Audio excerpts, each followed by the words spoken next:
Hey guys, and welcome back to Regrexit. Brexit England, Northern Ireland, and Eastern Europe. And in Brexit England, the most stupid country there is, the only country to impose economic harm upon itself. And when they asked the residents to spell red backwards, they said, duh. MPs are due to get a £6,000 pay rise, which I believe takes their wage probably just under 93 grand, so probably 92 and change. So we have to work out whether or not our MPs that work so hard, the public servants, they're in it for service. Very strange, isn't it, that public servants are the ones who actually have real servants and they're in it for service. When they say that, yeah, every single time they say that, I want to take my TV and throw it out of the window. If it wasn't so expensive, then I bloody well would. I'll take it and I'd pitch it out. I'd go to the top of the house, right? In fact, I'd go on the roof, right? I'd strap the motherfucker to my back, right? I'd take the TV on the roof, right? And I'd chuck it. That's how I feel every single time when I hear one of these fucking asses talk about, we're in this for service. We're here for service. Service for who? Service for who? They've never done any service for the people of this country. Never. So let's explore why these people should get a £6,000 pay rise. I mean, should it be for the fact that they sold off, let's just think. Let's go with BP for starters. They sold BP, right? Within the last 30 years, say, right? And they sold it for between £7 billion. Between 6 and 7 billion they sold BP for. Today, BP is worth £90 billion. Probably even more now.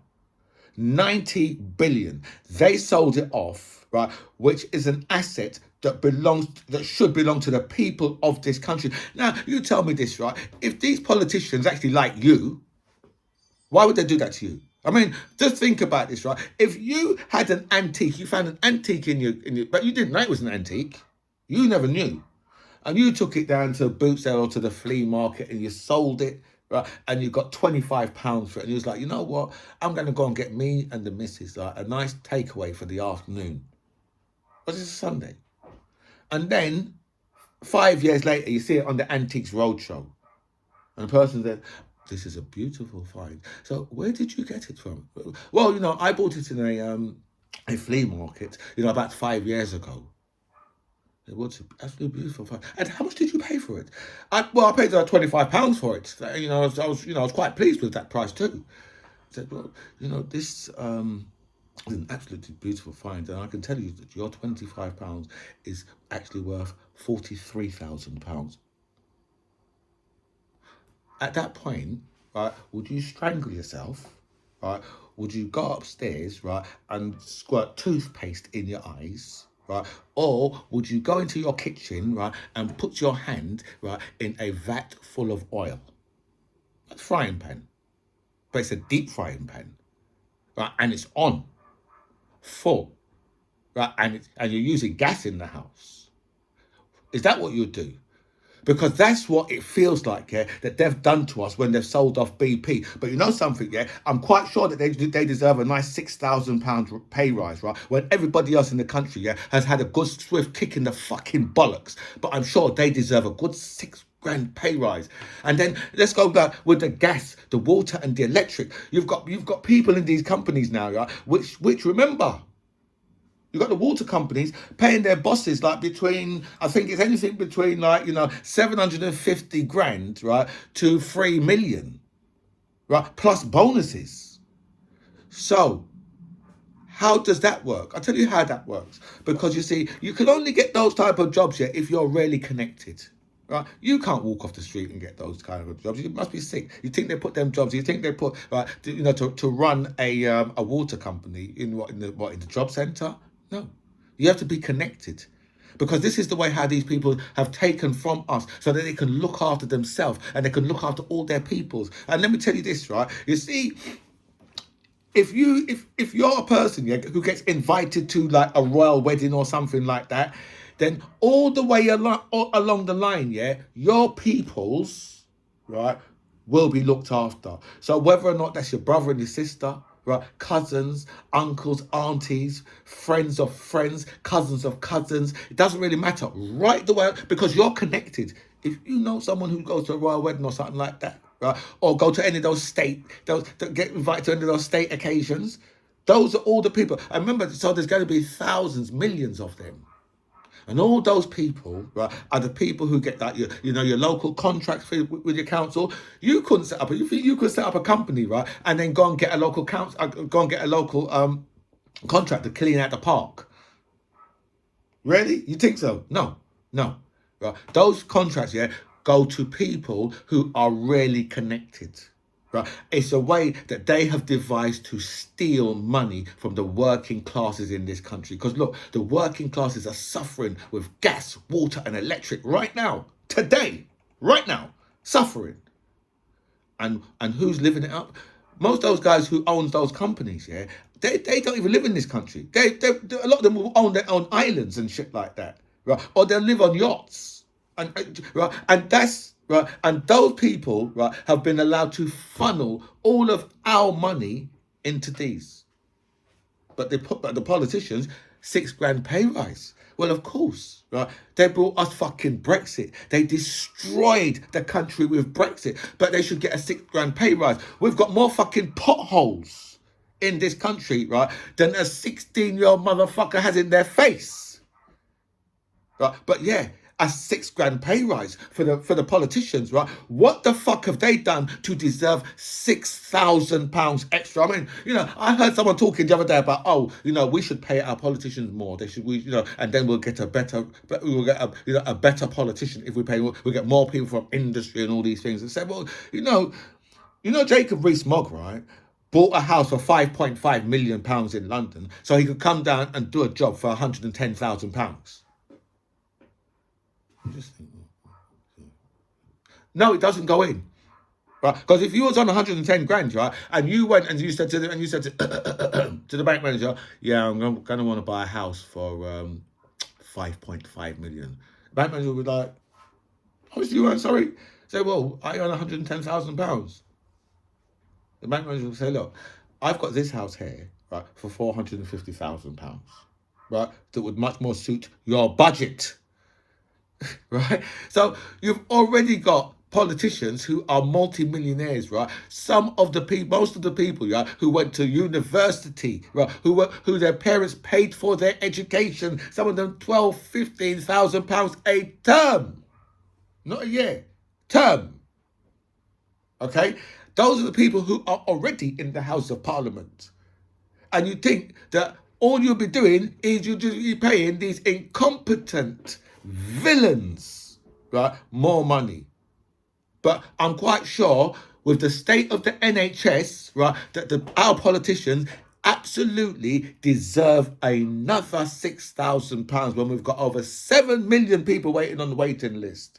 And welcome back to By Any Means Necessary. Thank you so much for all your messages sent me. A special thanks here to everybody who signed up to my channel. I feel so blessed with so much people that have signed up. So thank you so much for that. I'll go through all your messages. I'll answer as many as I can, but I will like all your messages for definite. I could have went on about how much the politicians have just fucked up in this country, because everything in this country is just a complete and utter mess, and that is down to the politicians that have been voted in. And the reason why we've had so many bad politicians, the reason why that is, is because culture wars. That's the reason why. Culture wars, right? Oh, immigration's on the front pages all the time, right? While they're talking about immigration, what they're doing is they're screwing you over the other side. They're just messing you up over there. What they're doing is they're slapping the other side of your backside while pushing pins in one side. This is an absolute joke, the way how this country is run. Absolutely ridiculous. But anyway, let's move over to what I would say is probably one of the most important stories, right? One of the most important stories the world has seen for some time, because Donald Trump has been banned by Colorado for standing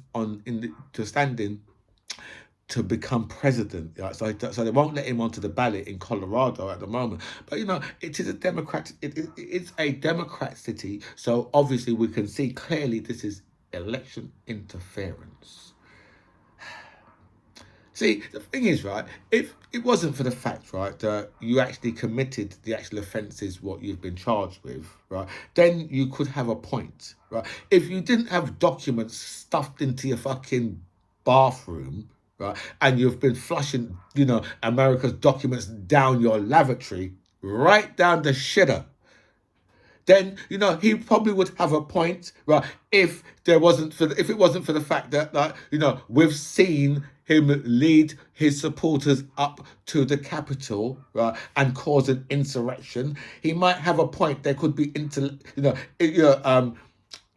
there could be election interference if that was the case. That he hadn't actually done none of these things. But he's done all the things that he's accused of, right? And the only person who's saying, well, it's election is Donald Trump, really, right? The rest of them are saying it's election interference. But the only one who's saying that he hasn't done anything wrong is Donald Trump. Because everybody knows he's done something wrong, but the rest of them can only just say, well, it's just election interference, isn't it? Because they know he's actually done it. They can't say, well, he hasn't done none of that. We've already had judges say that, he was involved in the insurrection. So judges have said that, right? The lower court in Colorado said that. Now, the significance of this, is that because they're saying, oh, well, this has been through quite a few courts. And it has. It's been through lower courts. Lower courts, right, don't want to take such a don't want to be seen. Well, they don't want to, they think they're just stepping completely out of their authority if they made a ruling to ban him. So that's why they said, you know what, he was involved in the insurrection, but we're not going to take that to ban him. We're going to pass that over to the Supreme Court, the Colorado Supreme Court. So this is the first time this has actually been into a Supreme Court. Right. So now, even though all those judges in that Supreme Court are Democrats, because Colorado, I believe, is much a Democrat city. So even though they are all Democrats, right, the problem is this. As you know, I do like a little bit of American politics. So I don't know much about how the laws in America, the Constitution. Right. So what I do is I listen to experts, because I do like to listen to experts, right? I don't like, people with big, thick glasses telling me that we shouldn't listen to experts. And that's Michael Gove, the crack-ass fool. Yeah, no, we used to have cocaine parties. So I listen to experts, right? And I've listened from the beginning, from just after the insurrection, right? I listened to a guy named Judge Ludick, right, who's one of the most distinguished judges in America, probably in the world. Now, Judge Ludick, right, is the person that Mike Pence went to ask whether or not he could do what Donald Trump asked him to do. So that is who Judge Ludick is. He's retired, but he's a very distinguished judge. Other judges go to him for advice, right? And let me tell you, Judge Ludick has already said that Donald Trump, right, cannot be put on the ballot because he was involved in the insurrection, right? And then you had people start jumping, hold on a minute, yeah, but he's not been convicted. Judge Ludick explained it fully. You don't have to be. You just have to have taken it. You just have to have taken part. You just have to have had involvement, and then seek care and favour. And Donald Trump has been making songs with some of the January 6th choir. Okay, so he has been favouring them, right? So he had a lot to do with the actual insurrection, and then afterwards, I mean, he's even talking about pardoning them. So clearly, right, he's broken the rules of that part of the Constitution, right? And this is not according to me, this is according to Judge Ludick. And I can guarantee you, right, that other judges will be contacting Judge Ludick to ask what the actual position is, because he's one of the most distinguished judges in America. And the second problem that Donald Trump has here is that Judge Ludick is a Republican who voted for Donald Trump. So you see, Donald Trump, right? I think that this is going to go to the US Supreme Court, and a lot of people are thinking to themselves, well, the Supreme Court's going to they're going to go on in Donald Trump's favor, but I don't think that's going to happen. I think that the Supreme Courts are either going to say, listen, you know what, the Constitution's clear. It's quite clear what it says. If you was involved, right, and because the Supreme Court is under such immense pressure at the moment, because the judges have been like getting expensive holidays and not putting it down so in their public expenses, so people can see actually what's been happening. They've been getting fancy trips and all that from people who have had cases in front of them, might be not directly but might be indirectly, but people who have had reason to use the Supreme Court have been taking them on fancy jets and on yachts and and all and spending like on holidays that would cost like $100,000, right? And just give it to them for free of charge. So they're under a lot of pressure at the moment, the Supreme Court, because they've been getting up to a lot of different nonsense, right? So for a judgment like this now, right, they're going to be under a lot of pressure, because the only way that Donald Trump can actually be on the ballots, right, is if the Supreme Court goes against the Constitution. And if they do that, that's the only way. But other than that, Donald Trump will not be president again. And I just look and think, well, but the problem is with someone like Donald Trump is there's so much people out there, yeah, just prepared to lie for a man that they've never met before. Right? And they know exactly who he is, because I live in Great Britain, and if I know who Donald Trump is from Great Britain, there's no way that you in America could not know who this man is. Right? And the man's already said, you know what, I want to be a dictator. So if that's what they're looking for, then obviously that's what they're going to get. And let's move over to Rudy Giuliani, because Rudy Giuliani is going to be sued again by Ruby Friedman and Shay Moss, because Rudy Giuliani, has just done, the whole MAGA thing, it's just lie, and it's just a conservative thing, to be honest. Just, just tell lies in the media one day, right? The next day, just go into court and say, actually, well, no, I did lie and told lies about those women. That's why he has. That's the reason why his trial was just about to set how much money he's got to pay out, because he's already told the court, well, you know something, it wasn't true what I said, right? But then outside the court, on the first day of trial, outside the court, the first thing Rudy Giuliani goes out and says is, well, no, actually everything I said was true, to the media, right? Outside the court. So now, right, the two women again are suing his ass again, right? And saying, well, something, right? I don't think it's about money this time. I think it's about them saying, listen, you know what? Keep your mouth fucking closed, because every single time you talk, your angry fans come after us. Right, and we just want to get on with our life, and we just want to collect our $148 million and be nice for the rest of our life. Right? Peter Bone, MP, has been kicked out of Parliament. The man who instantly looks like a sexual predator. I mean, if you was in a lineup and Peter Bone walked in there and you hadn't even seen the person, you'd look at Peter Bone and think, yeah, that's him, officer. That's the man I saw. Even if you didn't see him, right? Because Peter Bone, he's got the eagle look. Right, like the two guys from the Muppet Show who used to be up in the store. Right, that's the look that Peter Bone has. Right, Peter Bone has been chucked out of Parliament because he's been sexually abused. I think one of his assistants sexually abusing his assistant, and then and a few other things, all to do with abuse though. Right, and the thing with Peter Bone, this man is just such an idiot. Right? How the hell, who votes for someone like Peter? That's what I'd like to know. Who the hell votes for someone like Peter Bone? Peter Bone is what you would call a jackass, right? There's some of the stuff what he comes out with on Twitter. I mean, I should have had some of his tweets, so I could have read some of them out, because this guy is as thick as two very short planks. But the thing is, in this country, the way how politicians get in is because if you're a Tory, or even if you're Labour, right, it's the party who puts you in. So if you was like a plumber or a bricklayer or something like that, right, even probably like a nurse. I mean, if you was like a senior, right, but if you was a doctor, you got a lot more chance. But if you're like a nurse or something like that, right, you'd really struggle. Right, you know, if you went, you may have to go. You'd have to go right through the route of being like a counsellor.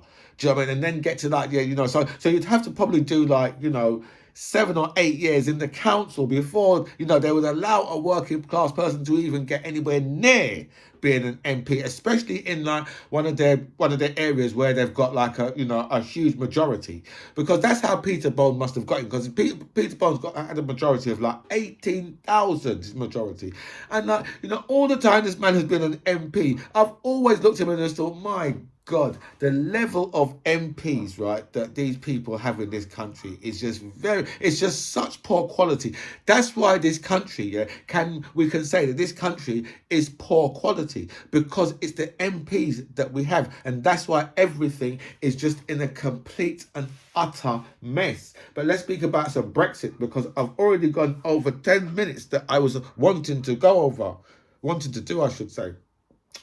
British exporters call on the government to ease post-Brexit trade frictions with the EU. Now, you'd think, right, that these people told us how, you know, Boris Johnson especially said how, you know, this wouldn't, that these things was all settled. He had an oven-ready deal, and now we still find that, you know, that the export traders are still complaining. Almost 2/3 of British exporters have said selling to the EU has become harder in the last year. What? That's what you just said, right? What? What is that? What? I'm not going to do that again. You just said that, right? Because in the last year, what? Things should have got easier in the last year. I mean, we've left, what, 3 years ago now? And in the last year, they're saying that, and things was fucked up before. Trade was really difficult before. And now they're saying, oh, it's got even harder. I just don't get this. I don't get this. Right, so yeah, so in the past year, according to the British Chambers of Commerce, which is calling on the government to do more to smooth trade between the EU and Britain post Brexit. I would have thought that most of this stuff would have been getting easier now, not harder in the last year. You have to wonder what Rishi the Big Nose Sunak has been doing. I'll tell you what they've been doing. They've been playing culture wars. That's what they've been doing. They've been playing culture wars with people like the trans community, right? You know, you've got people like Kemi Badenoch telling the trans community, well, you know, that their stuff is not real. Their stuff is not real. You know, I would wonder. I would want to ask her, how many actual trans people did you speak to for you to come up with and say, well, your plight in life is not real. What you're going through is not real. I would just like to know how much of them she actually spoke to. But that's what they've been doing. They've been playing culture wars. They've been talking about statues, and you know, and all sorts of just whatever it is, right? They've been playing us against each other like they normally do. And look, post Brexit trade, right, in the past year has got even harder. And you have to wonder yourself, how the hell does that work? I'll tell you how that works, because we've got a bag of completely incompetent politicians who are absolute idiots. And as the people, as the people who prepared the scientific report a couple of weeks ago, Brexiters are stupid. They are the stupid among us. My friends, this is By Any Means Necessary. I'm the MC John Ribbs. It was really nice to speak to you guys. Comments below.